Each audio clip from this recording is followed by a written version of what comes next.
DPP PDIP tidak akan membiarkan Gubernur Sulsel Nurdin Abdullah berjuang sendirian menghadapi kasus hukumnya di KPK.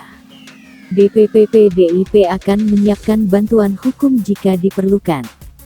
Menurut Sekjen DPP PDIP, Hasto Kristianto, sosok Nurdin Abdullah dikenal figur bersih dan komitmen melayani rakyatnya.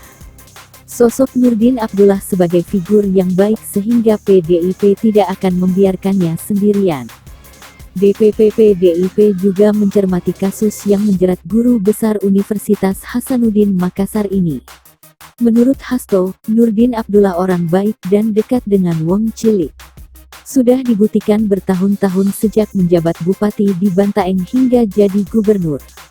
Beliau adalah sosok yang mendalami ilmu-ilmu pertanian dan betul-betul mendedikasikan diri bagi kepentingan Wong Cilik. Sehingga kami sangat kaget atas kejadian tersebut, ujar Hasto di Jakarta, Minggu tanggal 28 Februari tahun 2021. Dalam peristiwa ini, kata Hasto, partai politik termasuk PDIP memang tidak boleh intervensi hukum. Namun demikian, pihaknya merasa berhak melakukan berbagai hal pendampingan, termasuk bantuan hukum. Menurutnya, bantuan ini juga sambil menunggu keterangan secara lengkap dari KPK berkaitan dengan kasus hukum Nurdin.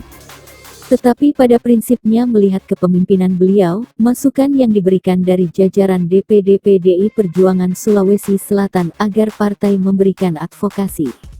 Untuk itu, kami masih menunggu perkembangan lebih lanjut terkait hal tersebut, tambah Hasto.